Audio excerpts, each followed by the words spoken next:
तो मूवी के शुरू होते ही हमें स्पेन का एक ऐसा फार्म दिखाया जाता है जहाँ पर बुल्स और बुल्स के बच्चे रहते हैं, यानी काव्स, जो कि यहीं पर बड़े होते हैं, ट्रेनिंग लेते हैं ताकि एक दिन बहुत अच्छे फाइटिंग बुल्स बन सके। अब स्टार्टिंग के सीन में हम कुछ बुल्स को देखते हैं जो कि अभी बच्चे हैं, वो एक दूसरे के साथ बात कर रहे होते हैं। तभी वहाँ पर एंट्री होती है एक और बुल की, वो भी एक काफ है और उसका नाम है फर्डिनेंड। ये सारे फार्म में सबसे प्यारा और अच्छा बुल है क्योंकि ना ही किसी के साथ शरारतें करता है और ना किसी को तंग करता है, बल्कि इसका दिल बहुत बड़ा है और ये सबका ख्याल रखता है, चाहे वो एक छोटा सा पौधा या फूल ही क्यों न हो। तो आज भी फर्डिनेंड एक बकेट में पानी लेकर उसी फ्लावर के पास जा रहा होता है जो कि पास ही बड़ा हो रहा था। फर्डिनेंड उसे जाकर पानी देता है और उसे प्यार से देखने लगता है। फर्डिनेंड को इसे चुप देखकर बाकी काव्स उससे काफी जेलस होते थे कि शायद ये प्राउडी है और हमसे बात नहीं करता। तो वही काव्स जो वहाँ पर खड़े हुए थे काफी शरारती लग रहे थे, तो वो फर्डिनेंड के पास जाकर उसे तंग करने लगते हैं, उसे बुली करने लगते हैं। लेकिन लकीली वहाँ पर एक ट्रक आ जाता है तो उनका ध्यान उस तरफ लग जाता है और वो ट्रक को देखने लगते हैं। वो ट्रक बेसिकली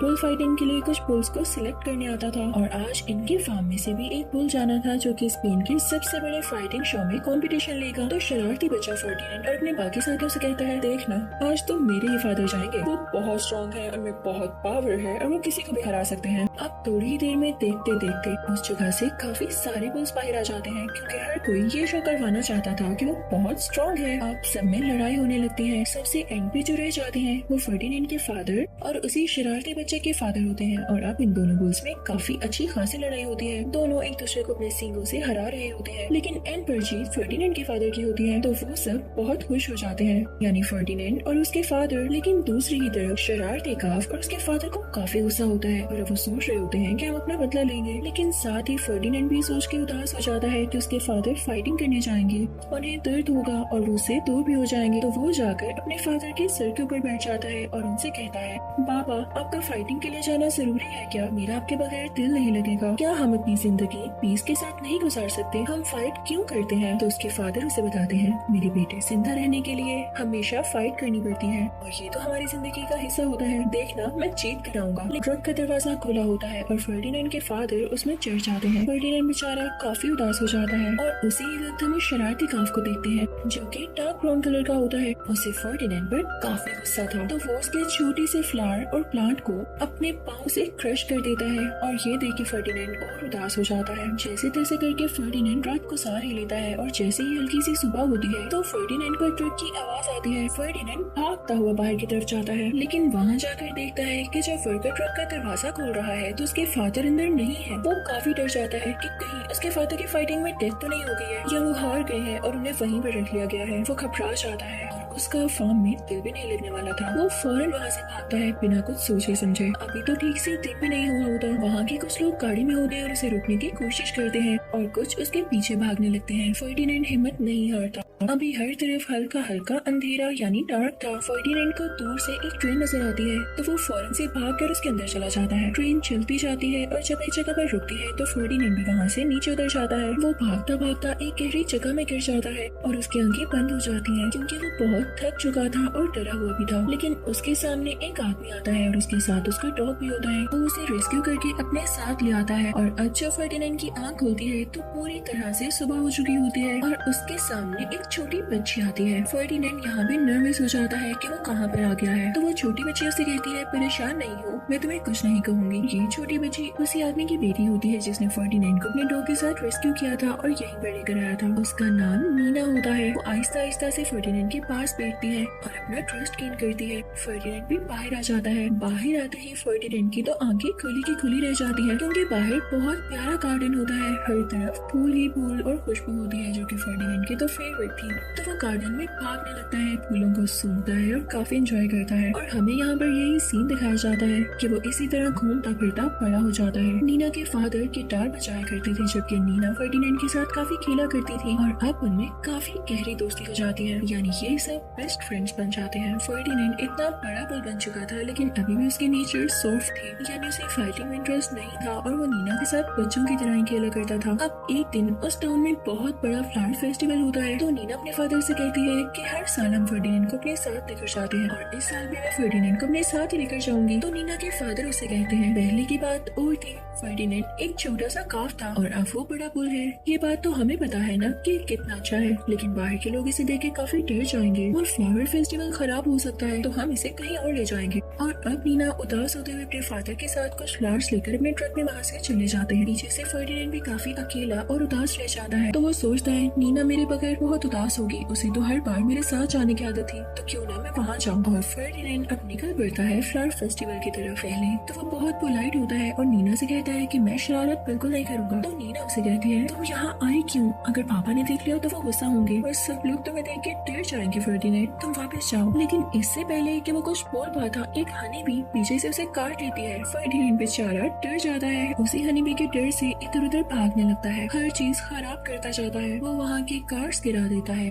फ्लावर्स खराब कर देता है और काफी नुकसान हो जाता है। तो कोई एनिमल राइट्स वालों को कॉल कर देता है, वो फौरन से वहाँ पर आकर उसे पकड़ लेते हैं। उन्होंने उसे ट्रक में बंद कर दिया होता है और अब वो निकल पड़ते हैं, जबकि नीना उस ट्रक के पीछे पीछे जाती है। उनको कैसे बताती है कि ये मेरा पेट है, लेकिन उसकी भी कोई नहीं सुनने वाला था, क्योंकि फर्डिनेंड काफी बड़ा बुल था और उसका ऐसे सबके बीच में रहना खतरनाक बात थी। वो ट्रक फर्डिनेंड को उसी फार्म में ले आता है जहाँ से वो बचपन में भागा था, और ये इस मूवी का सबसे सैड और इमोशनल फेज है। फर्डिनेंड यहाँ पर बिल्कुल भी नहीं आना चाहता था, क्योंकि यहाँ से उसकी काफी ज्यादा बैड मेमोरीज जुड़ी थी। ट्रक में फर्डिनेंड के साथ एक गोट भी होती है, यानी एक बकरी, जो उसे कहती है अच्छा फर्डिनेंड अब बस करो, तुम्हारा उदास होना बनता नहीं है, तुम फार्म में आओ, सब कुछ सेट हो जाएगा। और ऐसे ही होता है। फर्डिनेंड जब फार्म में उतरता है तो उसे अपने सारे पुराने दोस्त दिखाई देते हैं, जो उसे वेलकम करते हैं, सिवाय उसी ब्राउन बुल के, जो बचपन में काफी शरारती और बदतमीज हुआ करता था। वो उसे वेलकम भी नहीं करता। वो फर्डिनेंड से कहता है कि तुम्हारे जाने के बाद मुझे तो बहुत सुकून था, तुम वापस क्यों आ गए हो। तो फर्डिनेंड बहुत मासूम होता है और वो उसे अच्छे तरीके से बात करते हुए बताता है मैं चला जाऊंगा वापस, मैं यहाँ आना तो नहीं चाहता था,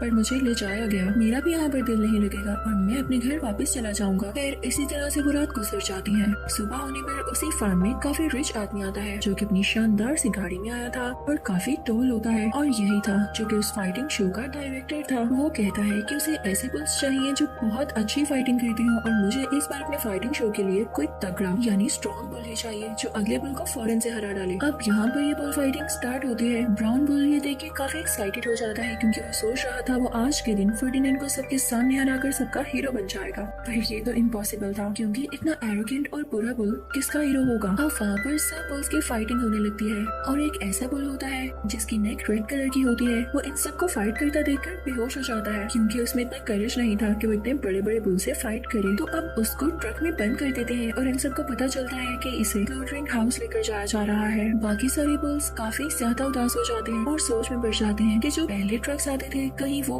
बाकी बुल्स को भी तो स्लॉटरिंग हाउस नहीं लेकर जाते थे। अब दिल में फर्डिनेंड को उसके लिए बहुत बुरा लग रहा था, और उसे अपने फादर की भी याद आने लगती है कि कहीं उनको भी तो नहीं, और सोचने लगता है कि यहाँ से कैसे निकला जाए। वो बाकी बुल से इस बारे में डिस्कस करता है, लेकिन वो कहते हैं नहीं, हम इस बात पर यकीन नहीं कि हम स्लॉटर हो जाएंगे और हमें काट दिया जाए। हमें यकीन है कि हम एक नए दिन फाइटिंग के लिए सिलेक्ट होंगे और काफी फेमस हो जाएंगे। तो फर्डिनेंड अब उनके पास से हटकर कुछ हेजहॉग्स के पास आता है और उनसे कहता है क्या तुम मेरी भागने में मदद करोगे। तो उसकी बात मान जाते हैं। अब फर्डिनेंड चलते चलते एक ऐसे रूम में पहुंचता है जो कि अपनी तरफ से फार्म का एक अचीवमेंट रूम बनाया गया था, जहाँ पर उन सब बुल्स के सींग थे जो कि फाइट जीत कर आए थे। जो बुल फाइट जीतता उसके सींग उतार कर यहाँ पर लगा दिए जाते, और जाहिर सी बात है इससे पहले उनको मारा जाता। उनके सींगों के नीचे उनकी फोटोग्राफ भी होती थी, और जब फर्डिनेंड नजर घुमाता है तो उसकी नजर एक फोटोग्राफ पर पड़ती है जो कि उसके फादर की ही थी, और उसके ऊपर उसके फादर के सींग भी लगे हुए थे, यानी वो फाइट जीत चुके थे, लेकिन अब इस दुनिया में नहीं थे। ये देखकर फर्डिनेंड टूट जाता है और बाहर आकर अपने साथियों को बताता है, लेकिन उसके साथी उसका मजाक उड़ाने लगते हैं। ब्राउन बुल कहता है तुम ये कैसी बातें कर रहे हो, तुम फाइट के लिए कभी सिलेक्ट नहीं हो सकते, इस वजह से उस फाइट के बारे में बुरा बोल रहे हो। उनमें लड़ाई होने लगती है और वो दोनों अपने सींगों का यूज कर रहे होते हैं कि तभी लड़ते लड़ते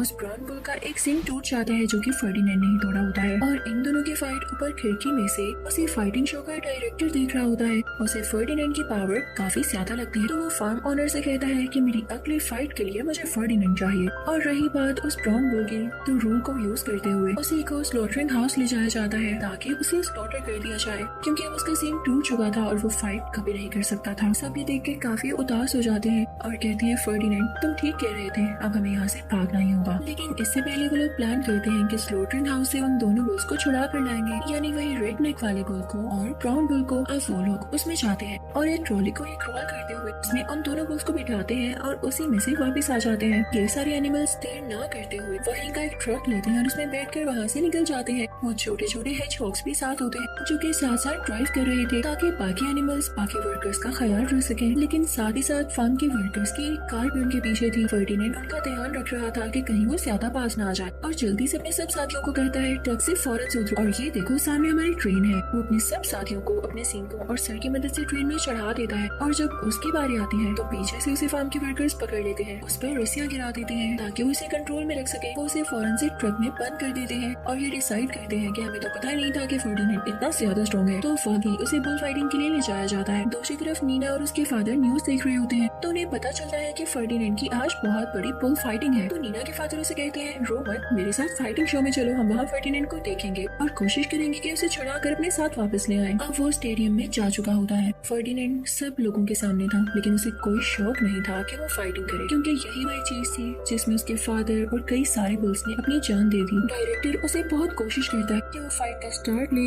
या गुस्से में आए, लेकिन फर्डिनेंड मैंने आपको बताया कि काफी पोलाइट था, उसे फाइट करनी ही नहीं थी तो वो कुछ भी नहीं करता। वहाँ पर बैठी हुई ऑडियंस हंसने लगती है कि डायरेक्टर जो कि खुद को बहुत बड़ा आदमी मानता है, इससे ये भी नहीं हो रहा, उसे पुल भी कंट्रोल नहीं हो रहा। तो उससे गुस्सा आ जाता है, उसकी ईगो हर्ट हुई थी तो वो कहता है फर्डिनेंड अब तुम मेरे हाथों से बचकर कहीं नहीं जा सकते। डायरेक्टर अपने हाथ में कुछ स्वर्ड्स उठाता है और उसके सींग काटने के लिए आगे बढ़ता है, लेकिन अब फर्डिनेंड अपनी जान बचाने के लिए इधर उधर भागने लगता है और वो डायरेक्टर उसे अप्रोच नहीं कर पाता, यानी उसके सींगों को हाथ तक नहीं लगा पाता। और अब फर्डिनेंड को गुस्सा आ जाता है, वो अपने सींग उस डायरेक्टर के कॉस्ट्यूम में घुसाते हुए उसे ऊपर हवा में उठा लेता है और यहाँ पर उस डायरेक्टर की और ज्यादा इंसल्ट होती है और अब वो फुल गुस्से में होता है। फर्डिनेंड से कहता है अब मैं तुम्हें नहीं छोड़ूंगा। वो अपनी तलवार उसकी तरफ करता है और उसे मारने ही वाला होता है कि ऑडियंस शोर मचा देती है कि फर्डिनेंड को मत मारा जाए और ऑडियंस में से नीना फौरन से भागकर स्टेडियम में जाती है और फर्डिनेंड को बुलाकर उसके फेस पर हाथ रख के कहती है मुझे तुम्हारी बहुत याद आई। और फर्डिनेंड भी उसे देख के बहुत ज्यादा खुश होता है और स्टेडियम में भी जब फर्डिनेंड के ऊपर एक पुल आकर गिरता है और सब ऑडियंस फर्डिनेंड का साथ दे रही होती है क्योंकि वो काफी खामोशी से डायरेक्टर के सामने बैठ गया था, तो डायरेक्टर का दिल भी नरम हो ही जाता है और वो फर्डिनेंड को मारने का प्लान अपने माइंड से निकाल देता है। अपनी स्वर्ड को संभालते हुए दूसरी तरफ मुड़ कर लेता है। उस तरफ स्टेडियम में सारे लोग काफी खुश हो रहे होते हैं और फर्डिनेंड पर फूलों की बारिश होने लगती है। जैसे कि उसे फूल बहुत पसंद थे तो उसे ये सब कुछ बहुत बहुत अच्छा लग रहा होता है। तभी हम देखते हैं कि दरवाजा खुलता है। फर्डिनेंड के सारे साथी वहाँ पर उसे चेयर अप करने आ जाते हैं, यानी वो ट्रेन में चढ़े जरूर थे लेकिन वो फर्डिनेंड के लिए यहाँ तक आ गए और अब नीना अपने ट्रक में इन सारे एनिमल्स को लेके अपने घर वापस आ जाती है। ये सब वहाँ से बाहर निकलते हैं और नीना की विश भी पूरी हो जाती है कि फर्डिनेंड वापस आ जाए और उसे इन सब का ख्याल रखना बहुत पसंद होता है। तो इसी के साथ इस मूवी की हैप्पी एंडिंग होती है। Thank you for watching.